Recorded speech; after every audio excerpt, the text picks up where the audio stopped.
C'est notre info média du jour. Plus difficile à trouver que Xavier Dupont de Ligonnès. Ce sont les 2 numéros du magazine Society consacré à l'affaire Xavier Dupont de Ligonnès. XDDL, comme on l'appelle parfois, qui, faut-il le rappeler, est accusé d'avoir tué sa femme, ses 4 enfants et leurs 2 chiens avant de les enterrer sous la terrasse de leur maison à Nantes. Extrait du flash de 22h30. Nous étions le 21 avril 2011 sur Europe 1.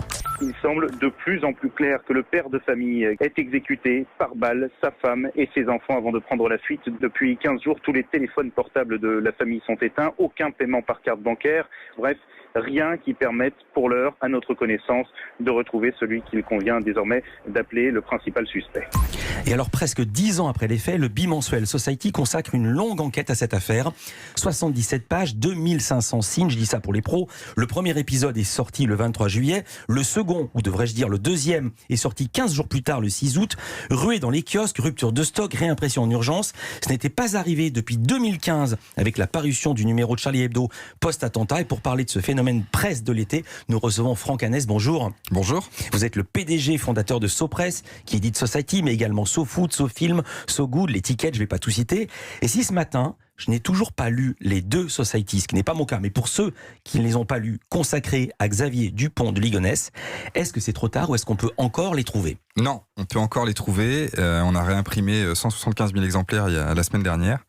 Donc on peut les trouver normalement partout. Mais ça part à une vitesse incroyable. Et il va encore y avoir des réassorts ? Je dois décider aujourd'hui si on réimprime encore. Et je ne sais pas. C'est une joyeuse décision. Qu'est-ce qui vous fait dire non ? Savoir que les gens veulent acheter de la presse écrite. Non, mais c'est la réimpression de trop. C'est-à-dire que là, il en reste quand même.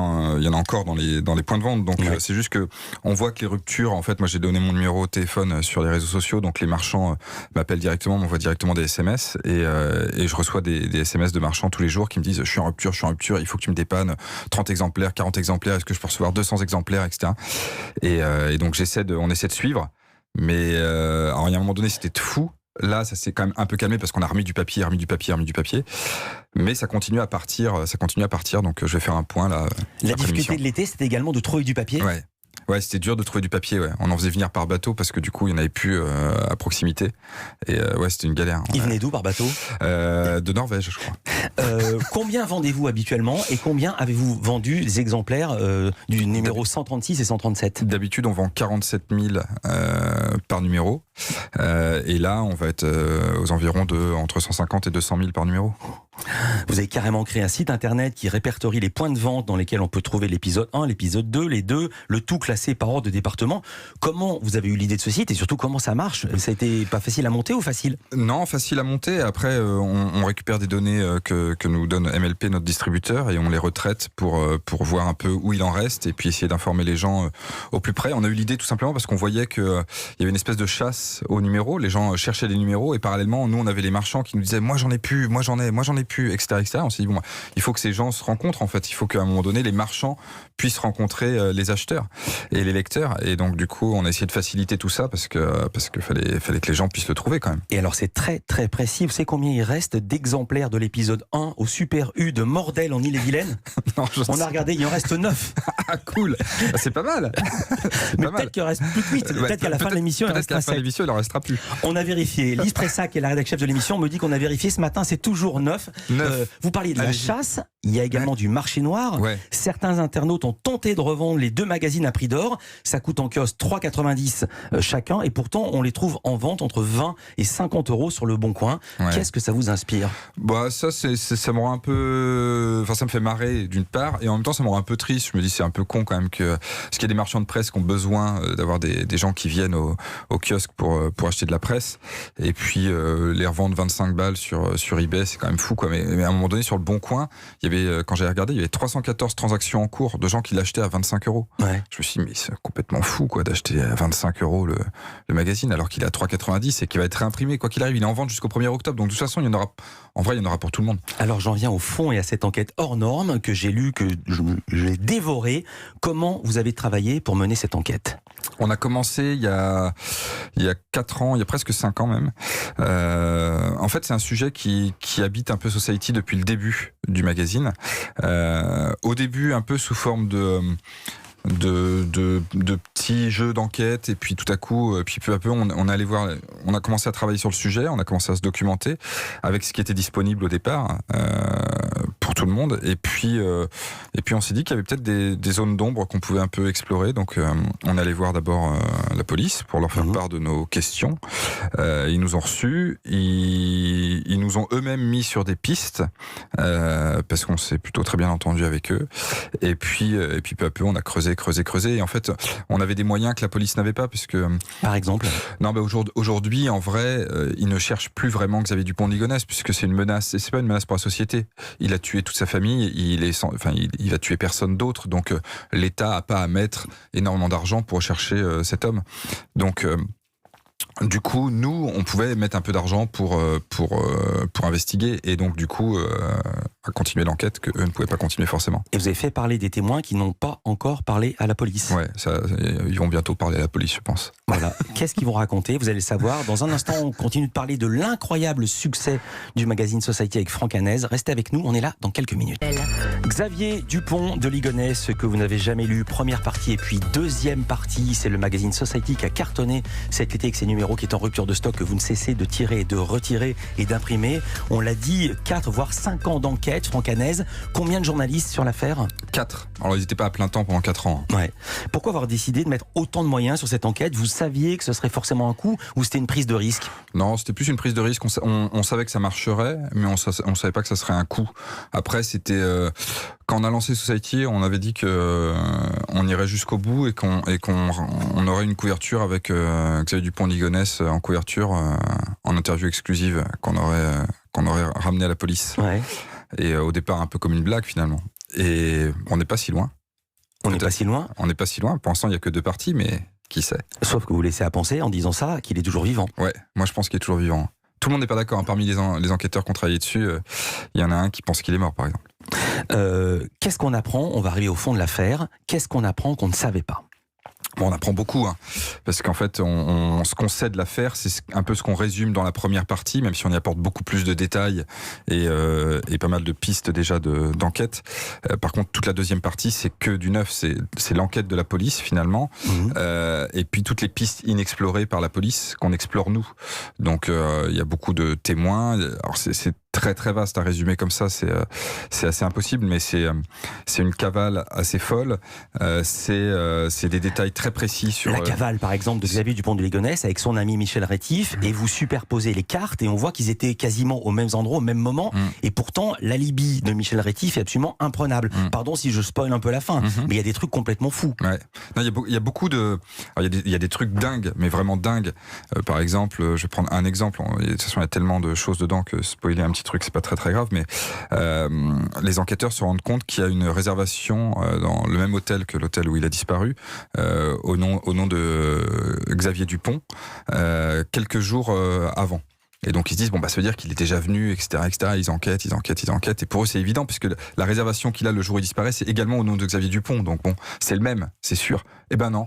C'était un mec qui était venu se faire un petit coup d'un soir, et qui avait réservé sous pseudo, et qui a choisi comme pseudo Xavier Dupont, dans le même hôtel que à Roquebrune, etc. Enfin, et des coïncidences comme ça, il y en a plein. Donc nous aussi, on a été pris par plein de fausses pistes. Et il y a des choses qui ne sont pas des coïncidences. On les verrait dans un film, on n'y croirait absolument pas. La sœur de Xavier Dupont de Ligonnès, qui est dans une espèce de confrérie catholique, de secte, qui s'offre à tous les hommes présents ce soir-là. Enfin, ils sont pas si nombreux que ça, mais quand même sur les conseils avisés de sa propre mère. Comment vous avez su cette chose-là? Je peux pas vous dire comment on sait, mais je peux vous dire que c'est une terrible histoire. Non, c'est une famille étrange. C'est une famille. Le côté Geneviève de Ligonnès est très très bizarre. C'est une femme qui prétend écrire ce que Dieu lui dicte. Donc oui, mais Dieu, il dit des choses, pardon de dire ça, pas catholiques. Ça après, Après, Dieu, des fois, je sais pas. Je ne suis personne pour juger. Est-ce que vous avez eu accès, c'est spécial. Est-ce que vous avez eu accès, vous, Society, au dossier d'instruction qui fait pas loin de 12 000 pages? Et est-ce que cette affaire-là, par exemple, est dans le dossier d'instruction? On a eu accès à certaines pages du dossier, mais en consultation réduite via des avocats. Et voilà.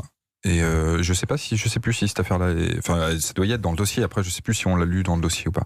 On est ici, on est une émission média, on n'est pas du tout une émission police-justice. Ouais, non, mais... Comment vous vivez le fait que des sites comme Gala et Closer, pour pas les citer, utilisent des détails de votre enquête, en vous citant évidemment, mais pour en faire des articles?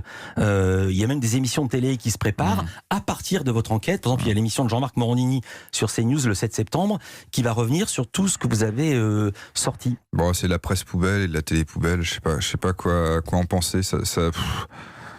Je me dis que c'est des gens qui n'ont pas beaucoup d'idées et pas beaucoup de respect pour le travail journalistique. Après, ils sont en train de tuer la profession, en fait. C'est-à-dire que en faisant ça, au bout d'un moment, on ne pourra plus payer les journalistes, quoi. Parce que c'est nous qui payons les journalistes. Eux, en fait, ils font rien. Ouais. Donc, ils récupèrent juste le travail. Ils vous citent quand même. Quand on reprend un article du New York Times, je vais me faire l'avocat du diable. Non, mais ils nous citent en début de truc. Après, ils font... Moi, nous citer et faire 1500 signes, ça me va. Nous citer et faire 3000 signes tous les jours et faire comme Gala un gros titre qui est Agnès de Ligonnès a perdu 20 kilos sous la pression de son mari alors qu'elle est morte. Enfin, je veux dire, en plus, non seulement ils sont nuls, mais en plus ils sont moralement dégueulasses, quoi. Enfin, c'est des gens pour lesquels j'ai peu de respect. Vous avez été contacté par des productions de télévision pour faire une émission? Pour faire des magazines, des reportages, des films, des documentaires, des livres, des BD, des sagas audio, tout, je crois, tout ce qui est possible, inimaginable. Et vous avez dit quoi? On a dit non à beaucoup de choses pour l'instant. Alors à quoi vous avez dit oui? On n'a pas dit oui à grand chose pour l'instant. On est en stade, on va encore voir. Il y a des propositions qui nous intéressent, donc on va voir. Plutôt du côté du magazine ou plutôt du côté de la fiction? Plutôt du côté de la fiction. Et vous pourriez le produire vous-même? Oui. À l'intérieur même de toute façon, si on le fait, on produit. Ouais. Est-ce que ces ventres-corps vont suffire à sortir Sopress de la crise que toute la presse magazine, toute la presse même tout court, papier, subit depuis le confinement? Nous, on subit peut-être moins la crise que d'autres, donc ça va pas nous sortir de la crise ou nous sauver de quoi que ce soit, puisque de toute façon on licenciait personne et puis on continuait comme ça. On avait prévu de perdre 2 millions d'euros cette année. Ouais. Au final, on va sans doute perdre moins du coup, et puis même peut-être ne pas perdre d'argent, et c'est tant mieux. Mais c'était, enfin voilà, tout allait bien, si ce n'est qu'il y a quelques injustices liées à Prestalis, mais autrement. Tout va bien. Oui, Prestalis, le principal distributeur de la presse française qui a déposé son bilan en avril dernier, affaire à suivre toujours. C'est réglé? Ils vous ont donné ce qu'ils vous devaient ou pas du tout? Rien du tout, zéro. On a reçu zéro. C'est ça qui va pas. Et d'ailleurs, si je suis bien informé, l'enquête qui devait sortir, qui est sortie cet été sur Xavier Dupont de Ligonnès, devait sortir au printemps dernier. Exactement. Elle a été repoussée pour cause de Covid. Il y a écrit la grande enquête, ce que vous n'avez jamais lu, première partie, la grande enquête, deuxième partie, et non pas seconde partie. Ouais. Donc il peut y avoir une troisième. Bien sûr. On continue de travailler dessus. On a des éléments nouveaux, nous, depuis les 2 parties. Donc on va continuer, et puis peut-être que dans 1 an, il y aura une troisième partie, peut-être que ce sera dans 6 ans. On verra. On ne sait pas. Les 4 journalistes qui ont bossé dessus travaillent encore dessus, donc on verra. De toute façon, on arrêtera quand on l'aura retrouvé. Voilà, le nouveau numéro, je vais le dire quand même, Harry Potter, J.K. Rowling fait polémique. Qui veut la tête de... Pourquoi il fait polémique? Alors c'est toute une affaire de cancel culture, comme on dit, puisqu'en fait J.K. Rowling a tenu des propos sur les réseaux sociaux qui étaient problématiques vis-à-vis des transgenres, et en fait ça a créé une polémique assez vive qui en vient à mettre en péril Harry Potter, l'œuvre de J.K. Rowling. On en est là. Merci beaucoup Franck Hanès, PDG fondateur de Sopress. Et pour retrouver, je précise, les numéros 136 et 137 de Society consacrés à Dupont de Ligonnès, il faut taper le hashtag, le mot dièse, je cherche Society sur Internet, et vous aurez le nom de tous les points de vente qui le vendent. Merci d'avoir été avec nous en direct. Beaucoup. Merci Franck Hanès.